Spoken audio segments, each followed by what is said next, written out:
Усім прывітанне, гэта жывы эфір Еўрарадыё, Маша Калеснікава пры мікрафоне. І сёння мы будзем гутарыць пра выхаванне спевака ў беларускай традыцыйнай культуры. Нашыя сённяшнія госці гэта кіраўнік спеўнага сходу і лідар гурта Вура Сяржук Доўгушаў, а таксама мастачка і майстрыха па выцінанцы Наталья Сухая. Прывітанне. Добрый день. Добрый день. Ну, я хочу нагадаць, што на краудфандынгавай платформе «Улей» нядаўна пачалася кампанія па зборы сродкаў на унікальную кнігу. Гэта метадычны дапаможнік па выхаванні дзяцей у беларускай традыцыйнай культуры. Гэтае выданне мусіць распавесці, як авалодаць вуснай традыцыяй у гарадскіх умовах у той час, калі ўжо няма, калі людзі, носьбіты песень, так, сыходзяць у іншы свет, а тут у горадзе не так шмат людзей, якія могуць дапамагчы авалодаць народнымі спевамі.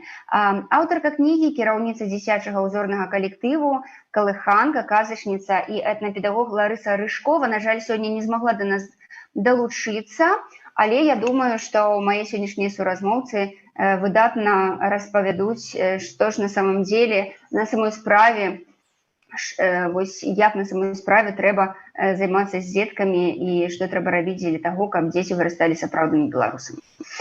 Слухайце, па-першае, як узнікла ідэя ў выданні гэтай кнігі, так, я так разумею, што гэта Ларыса Рыжкова прыдумала, а вось Сяржук і Наталья пачалі дапамагаць гэта рэалізоўваць. Я пачну, што я пабачыў, што рыхтуецца такое выданне і подключился ў тым, каб дапамагчы, і разам з нашай супольнасцю «Традыцыя» запусцілі краудфандинг. І вось я ўбачыў менавіта у Натальі, і мы пачалі весці перамовы, як все ж таки зрабіць, каб эта кніга выйшла. Мы абмяркоўвалі і прыйшлі да высноў, што трэба так сапраўды зрабіць яшчэ адзін краудфандинг. І все пачалося. Таму я думаю, самае першае, Наталья, ты пачні, з чаго все пачалося, і таму што вось тут такія прыгожыя выцінанкі менавіта ад Натальі. Тут вся кніга такая ілюстравана вельмі прыгожымі такімі малюнкамі. Ну так, сапраўды, у кнізе мае выцінанкі, яны вельмі арганічна впісаліся. Пачалося ўсё з перадачы «Калыханка», якую 90-е гады, я ўжо даволі дарослая школьніца была тады, але, разумееце, включаеш тэлевізор, хочаш мульцікі паглядзець, а там нейкая цётка сядзіць, распавядае казкі, ты разумееш, што мульціка ўжо не будзе, але чамусьці заліпаеш і не можаш адарвацца ад экрана. Размаўляе яна па-беларуску. Гэта таксама дзецям, якія выхоўваліся ў рускамоўных сем'ях, хадзілі ў рускамоўныя школы, гэта было дзіўна, але чамусьці сапраўды адарвацца было немагчыма. Гэта было маё першае такое знаёмства з калыханкай. А другое адбылося, калі я ўжо працавала ў Мінскім абласным цэнтры народнай творчасці, і мая сяброўка, настаўніца Іра Мазюк паклікала мяне: «Паехалі, там Калыханка ў Міханавічах святкуе чарговы нейкі дзень народзінаў, будзе семінар класны».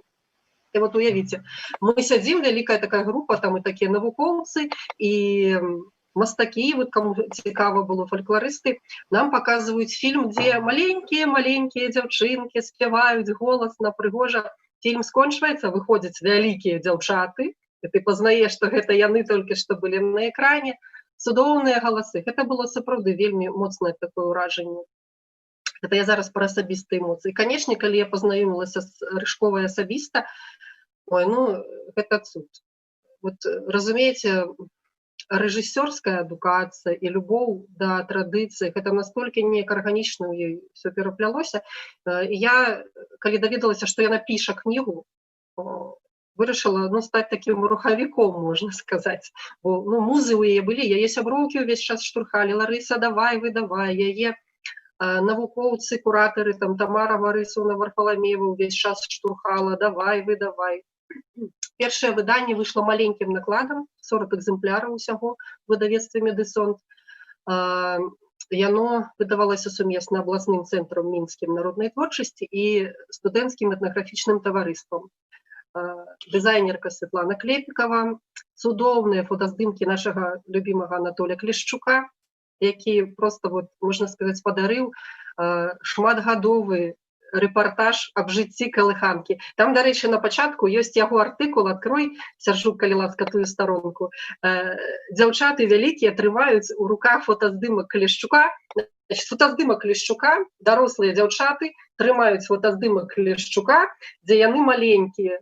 Это цуд, канешне. Ён такі сведка ад самага пачатку. Я вельмі рада, што ён паўдзельнічаў у нашым выданні. Ой, а покажите нам, калі ласка, на вялікі экран гэта. Вось. Ага, так, Наталья, слухаем вас далей.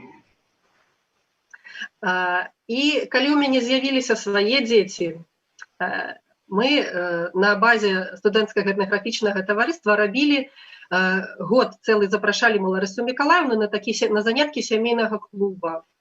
І ведаеце, вот што я бачыла? Па працы я сутыкалася шмат з рознымі дзіцячымі калектывамі ў Мінскай вобласці. І, ну, хай мяне прабачаць, ёсць такія дрэсіраваныя дзеці, якіх выводзяць, яны спяваюць вельмі чысценька, прыгожа, але няма ў гэтым жыцця. Рыжкоўскія дзяўчаты, калі спявалі, ну, гэта проста жыццё, натхненне, гэта сама прырода, гэта, ну, нешта было незвычайнае. Таму мы яе запрасілі папрацаваць з нашымі дзеткамі. І вот такое назіранне. У Міхайновічы мы ездзілі год, у майго сябра дачушка цэлы год сядзела, хавалася ў яго за спіну. Назірала, як там дзеці розных узростаў, калыханкаўцы, і нашы прыезджыя танчаць, спяваюць нешта. Пад каляды Рыжкова кажа: «Хто будзе выступаць?» І гэта дзяўчынка вылазіць з татавай спіны. Все в шоку просто былі. Вельмі чыстенька спявае калядную песню. Ну вот як это можна зрабіць? Як вот, калі потрапляеш в поле да Рыжковай, ну, немагчыма не застываць. Яна настолькі таленавіта раскрывае дзяцей і дарослых, дарэчы, таксама. І гэта настолькі, вот, разумееце, як рэжысёр, да, прафесіянал можа зрабіць, ну, натуральный осяродак. Это як вёска, по сутнасці. Это традыцыя. Это такая ідэальны выпадак рэканструкцыі. І гэтаму можна навучыцца. Вось пра гэта распавядае кніга. Таму мы яе штурхаем, прасоўваем, вельмі просім падтрымаць, не пашкадуеце, сапраўды. Я дадам, можна, Маша, да, дадам. Сапраўды, зараз мы маем вялікую праблему, вялікія прабелы. Я, як выкладчык спеву, таксама назіраю, што дзеці ўжо, ну, амаль не спяваюць, ці спяваюць вельмі нечыстымі галасамі. А праблема ў тым, што, ну, па-першае, што няма пераемнасці гэтай, то есть бацькі не спяваюць, ці ўвесь час гучыць у навушніках, ці па тэлебачанню, ну, нейкая папса, ці неякасная музыка. А мы, гэта, ну, асабліва дзеткі, яны гэта ўсё ўпітваюць, яны слухаюць і звыкаюць. То есть ствараецца нейкі вобраз праз песні, вобраз гуку, і дзеці пачынаюць спяваць. І нават калі я чую дзяцей, якія спяваюць традыцыйныя песні, там, народныя песні, ці такі закос пад нейкую эстраду, ці вельмі такімі напружанымі галасамі. Гэта цэлая праблема. І я назіраю, як адбываецца эта сітуацыя в Европе, напрыклад.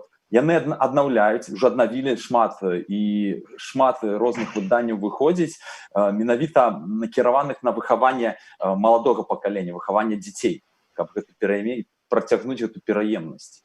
Вось, гэта важна. Зараз, каб гэта кніга потрапіла ў нашы дзіцячыя садкі, у школы, таму што у нас сапраўды, ну, я не магу згадаць дапаможнікаў такіх падобных, дзе навучаюць, вось, як выхоўваць дзяцей у традыцыйнай культуры.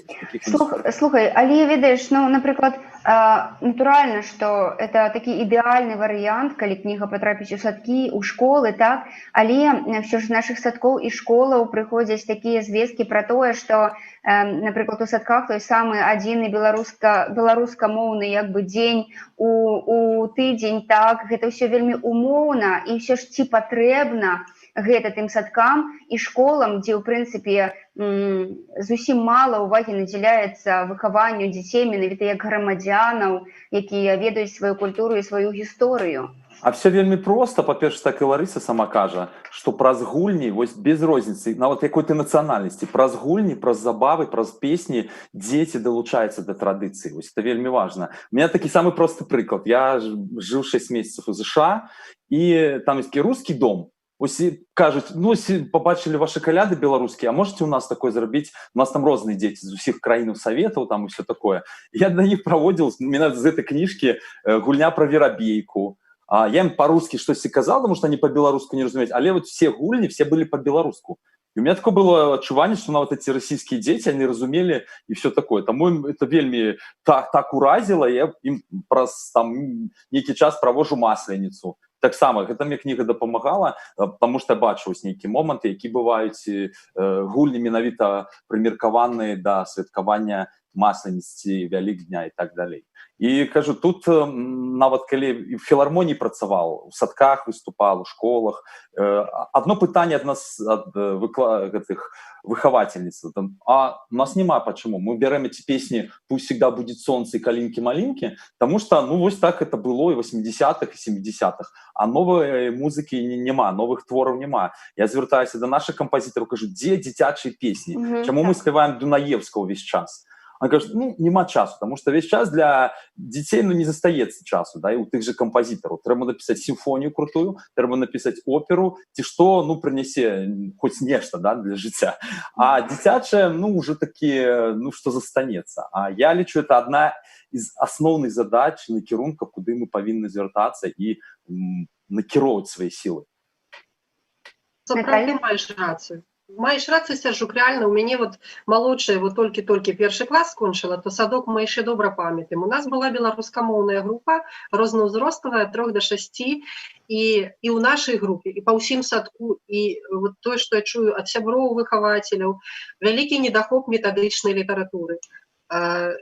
Увогуле, не тое, што па беларускай культуры, да, па беларускай традыцыі, а тут проста бяры і рабі гэтыя гульні. Бяры, глядзі дыск, там 14 відэагульняў, дзе водгукі дзяцей, чаму нам падабаецца ў гэта гуляць, дзе каментар выкладчыка, якія здольнасці менавіта гэта гульня развівае, варыяцыі розныя гульняў. Бо гульня — это ж такая жывая рэч. З гульні пачынаецца ўсё. Там і голас, там і рух, там і камунікацыя адразу. Разумееце? Ну, вот,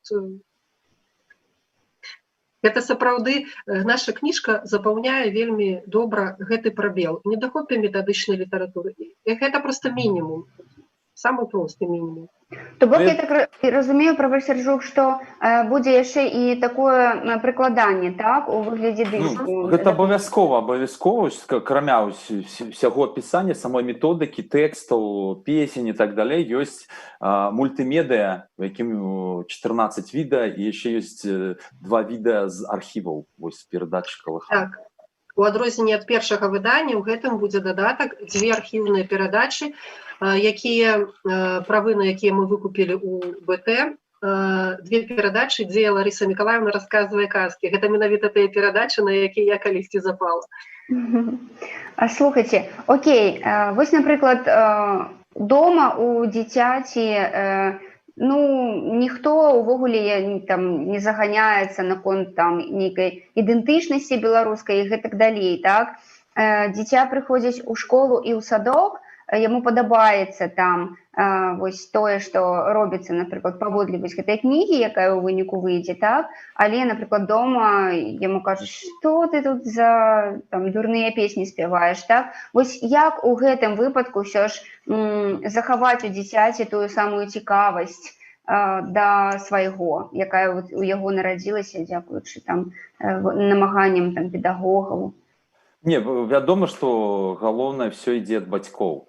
І я кажу, да мяне не раз уже звярталіся не беларускамоўныя бацькі, а можете вось гэтыя гульні, што вы показывалі ці расказвалі, можете вось нам паказаць. Таму што ёсць недахопы, ёсць прабелы. І часам, асабліва у беларусаў замежжа, это часта узнікае недахоп нейкай інфармацыі, недахоп нейкай сувязі са сваім. І тут і гульня, тут і песня. І я кажу, тут важна менавіта гэта прапрацоўваць з дзеткамі. І тут яшчэ цікавы момант, што наш календар, вось як і разам з дзеткамі сустрэць там каляды, там як пагукаць весну. Це ж вельмі цікава. Я сапраўды сумую по тым сакральным момантам, які, напрыклад, у маёй вёсцы было. Калі бабулечка моя там з раніцы прачыналіся на Вялікдзень, так, встаем, і вось яйкам вось мыліся. А зараз няма гэтых цудаў, чым на Новы год няма цудаў, на каляд няма цудаў, так што неяк все стандарты, дискотека, телевизор, шампанское, да, ну, і дарослым хочется, я назіраю, што дарослым нават бывае это больш цікава нават, чым дзецям. То есть, ну, вось это гуляй, ну, пачынаеце з дзецьмі становіцца назад, то есть, ім не хапае гэтага зноў. А калі это і дзеці, і дарослы разам ствараюць вось это свята, традыцыйнае свята, сапраўды гэта цуд. Ну вот, до речі, маєш рацію, Маша, сапраўды это, ну, такая ёсць праблема, што можа быць такі нейкі дысананс паміж тым, што даецца ў школе, в садочку і в сям'і. Але ну, з майго асабістага назірання, у мяне 3 дзяцей і 3 зараз школьныя чаты. Я гляджу, як рэагуюць бацькі, то звычайна наадварот, бацькі вельмі падтрымліваюць. Фактычна ўсе записваюцца на факультатыў па беларускай мове. Фактычна ўсе рэагуюць на нейкія экскурсіі, которые такія тычацца традыцыі. Зараз, ну, маё такое ўражанне, што большасць бацькоў, прынамсі ў Мінску, такая даволі талерантная і скарэй спрыяльная. Вот. А недахоп якраз з боку адукацыйных устаноў. Вот. І гэта не то, што там супраціўленне, а менавіта вот недахоп інфармацыйны.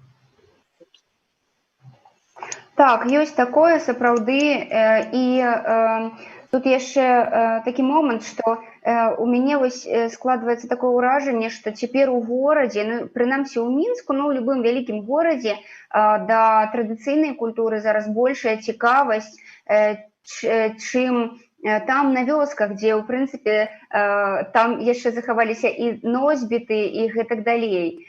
Вось чаму так адбываецца? Чаму вёска як бы хоча закрыцца ад таго свайго натуральнага, так, ад таго свайго блізкага і роднага?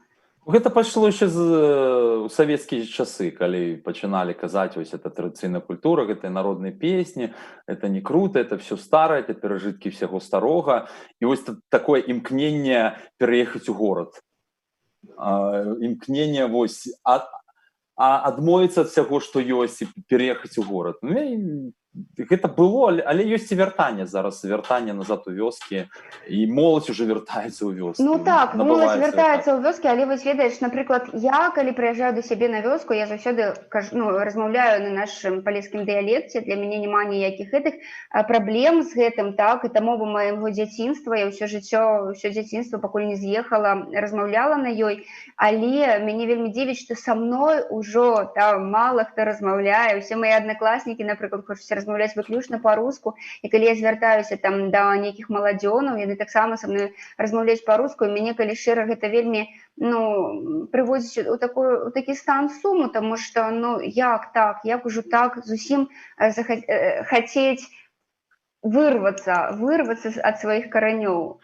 Ну, вось і праблема, вось такія кніжкі павінны з'яўляцца ўжо былі там і 80-х, 90-х годах, і па іх павінны былі вучыць вось дзетак маленькіх і ў школах, і ў садках. А всіх дзяцей аддавалі ў рускія школы, іх перавучвалі. Вось я не раз это чула, назіраў, да, калі вось яны прыходзілі ў школы, размаўлялі, ім казалі, так, размаўляй па-рускі, вот на чистом русском языке. Вось, і такое ламанне. А цяпер это ўжо новае пакаленне, якое, в прынцыпе, быцца бы і саромецца свайго, быцца бы і саромецца свае мовы. Але я кажу, мы можам все змяніць, мы можам паўплываць, мы можам больш выдаваць гэтых кніг, мы можам больш ладзіць канцэртаў з беларускімі песнямі і альбомы фальклорных калектываў і так далей. Ну, вельмі шмат усяго. Калі мы будзем займацца, то не трэба, каб все в адзін дзень пачалі размаўляць па-беларуску ці спяваць беларускія песні.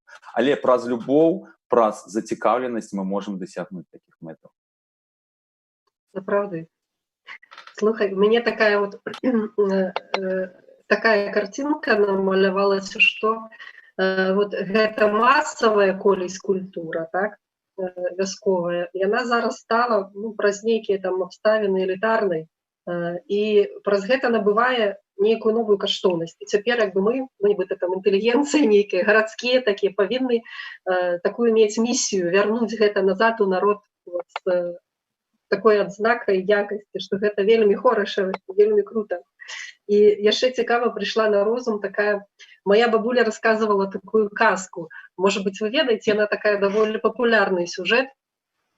Дзяўчына з'ехала ў горад, там дзесьці працавала, ну і вяртаецца ўжо такая ў гарадскім адзенні, там у яе туфлі лакіраваныя, ідзе ну и такую царэўну себе робіць. Показывает там на барану, что это? И кажет, это барана. А зачем это? Ну вот там поле барановать, там то и сё. А что это? Ну, кажа, гэта лопата. Ёю копают.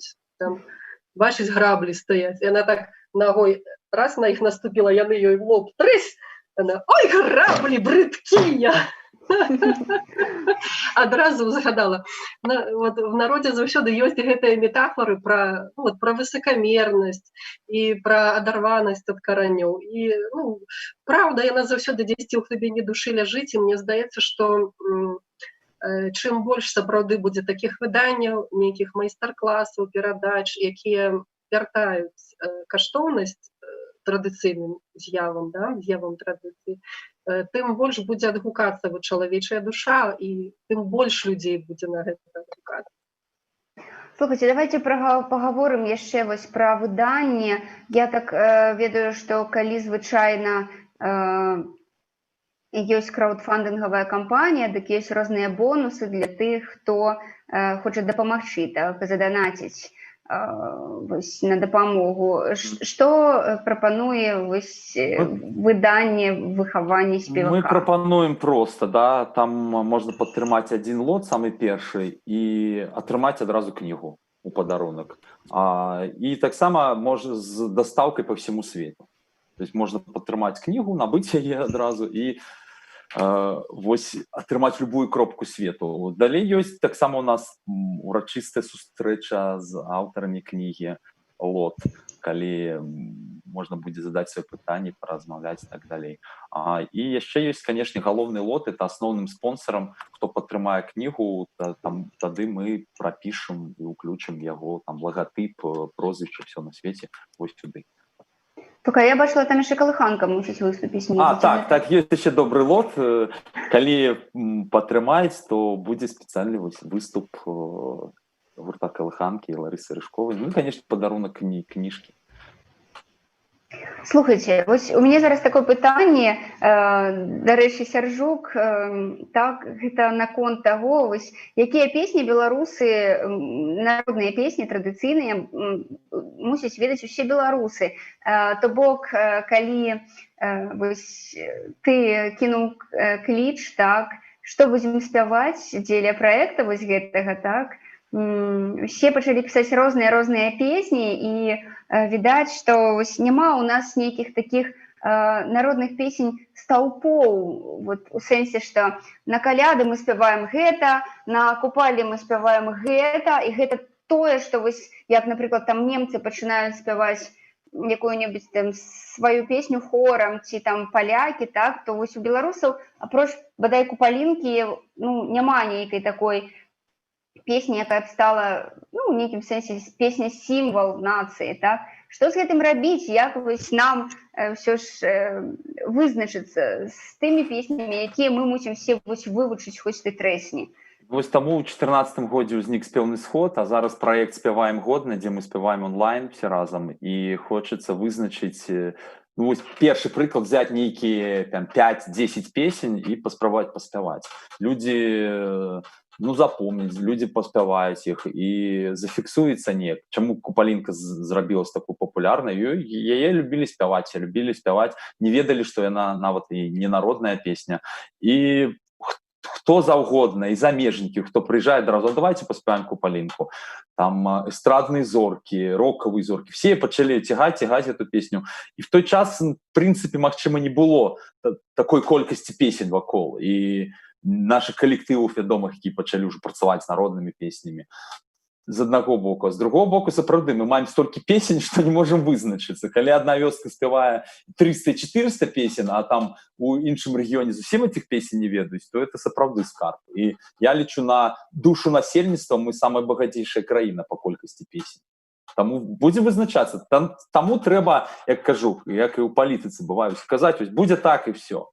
Будем, значит, это спевать песню. И долучится всем не погодить, да, все не захочет, может, кто-то захочет спевать от понеделка до понеделка, другие захочет спевать и карагодную песню, а третий такую. Ну, давайте сегодня поспеваем. Да, Туман-Яром. Сегодня поспеваем такую песню, а завтра будем такое. Але я лечу, треба з народных, канешне, ведаць на кожны час. Вось, на застолле у нас ёсць хоць адна песня, якую мы можам праспяваць. Напрыклад, на каляды хоць адну-дзве песні, я думаю, згадаць можам разам. Ну, трэба пра гэта больш казаць, пісаць і ўсё. Там на гуканне вясны такую дзяўчаты заспяваць песню. То... Трэба спіс такі, спіс дапаможнік, да. Спіс мусіць быць, і вось такія праекты, як зараз гэты годна, так, яны сапраўды могуць так дапамагчы і зацікавіць, проста ўзяць удзел і вывучыць. Ну так, больш папулярызаваць, больш афішаваць і больш далучаць удзел. З аднаго боку, этот наш коронавірус і пандэмія, мы все схаваліся, а з другого боку мы яднаемся все разом, потому что в першым ролику, напрыклад, у песні «Я нарадзіўся тут» спявалі беларусы Бразилии, США, Германии. То бок мы разом, это вельмі класна. Такога не было на спевных сходах, мы там, конечно, збіралі, там былі такі класны, калі там по 1000 людзей спявалі одну песню. Але такое, каб далучыліся яшчэ беларусы з розных куткоў свету, такога не было, гэта вельмі круто. Наталья? Выдадзім Рыжкову, вывучым песні, якія там у кнізе, і будзем разам все спяваць. Слухайте, я дзякую вам, што вы сёння знайшлі час выйсці да нас у эфір, распавесці пра гэтую цудоўную кнігу.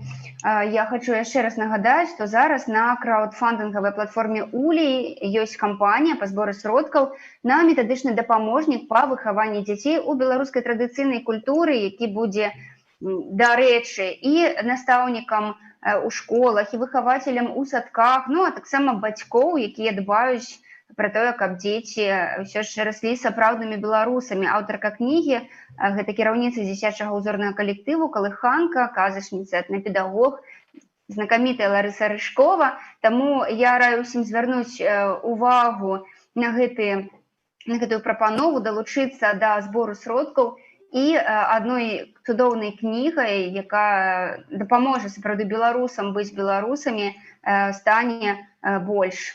Дзякуй вам вялікі. Дзякуй, Маша, за такі добры эфір. Няхай усё атрымаецца. Дзякуй. Шчасліва.